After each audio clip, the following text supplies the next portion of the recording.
Home prices are surging across San Diego County, up 24% over last year. The question now is, are we witnessing a powerful housing recovery, or are we entering another bubble reminiscent of the early 2000s? Joining me to lend some of their insight are Eric Bruwald, president of the National University System Institute for Policy Research, and Alan Jin, associate professor of economics at the University of San Diego. Eric, let's start with you. Home prices are up more than 20% from last year. Have the incomes of prospective buyers kept up with the increase in the cost of these homes? Yes, and we're at about where sort of the upper bounds of where we are in a normal San Diego housing market when we look at the ratio between household incomes and the median house prices. Right around, usually we're right 4.5. Right now we're at 5 times, and that's about the upper bounds of what a sustainable, unbubblicious housing market can sustain in San Diego County. Alan, right now in San Diego, we're seeing multiple bids on a single home, and that's driving up home prices.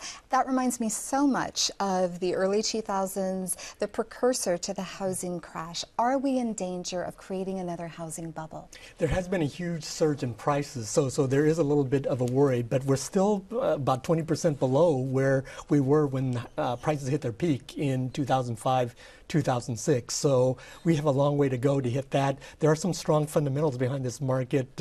Employment has been growing, interest rates are low, and there's been a short supply in terms of housing, and that drives prices upwards. But at the peak, a lot of people said that homes were overvalued. Are they overvalued now?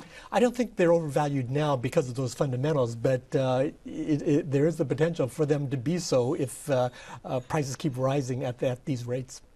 Eric, we hear a lot of conversation about investors and people who are just generally good savers offering all cash for a home. What effect is that having on the housing market? Sure. So right now the best estimate that we have is about 30% of the buyers in the market right now are all cash buyers. And clearly one of the things that does is that puts increased pressure upward on prices, and especially in a situation which we're in right now with fairly low inventory in the marketplace. And so that's one of the reasons why you've got, these offers, that you've got multiple offers and people coming in and paying cash right off the barrelhead. The house only sits on the market for 2-3 days and then is sold. And that's probably, again, having an upward pressure on prices right now in the current market dynamic. We expect, though, that prices are going to stabilize and that we're going to see a more sort of sustainable amount of inventory into the marketplace in the next 6 months. Alan, we're already starting to see interest rates inch up. Is that going to drive a lot of first-time buyers who maybe, don't have a lot of cash on them out of the market?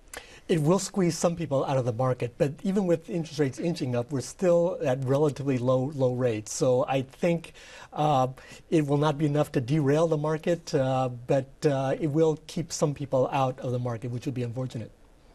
Yeah, and I think that's really true. I think that's sort of the danger sign, right? Which is, I think that we'll see over the next 6 to 12 months, we'll see affordability to go down. We'll see first-time buyers basically priced out and constrained into this marketplace. And then that, I think, is really the question mark of what happens. If you remember, what happened during the housing boom is that there was tremendous pressure and greed to lower lending standards and let people get in with adjustable rate mortgages, teaser rates, and what have you. And that really fueled this really rapid rise that occurred during 2005 to 2007. And in the end, the prices reached a point which couldn't be sustained. And part of the reason for these high prices is just low inventory. Are there signs that construction is picking up? Permits have increased this year compared to the last few years, which were at historic lows. So we are seeing some construction activity. A lot of it is in multifamily homes, though. And what we're seeing, the problem we're seeing, and it's not necessarily a problem, is that less foreclosures, less distressed properties now. A few years ago, they were just flooding the market. Now with prices up, less people are underwater, so they're not walking away from their homes. Even if you're underwater now, you have hope that prices are rising, so you tend to hold out longer. So less inventory in terms of distressed housing, a little bit of a pickup in construction. We need more, though, on the construction front.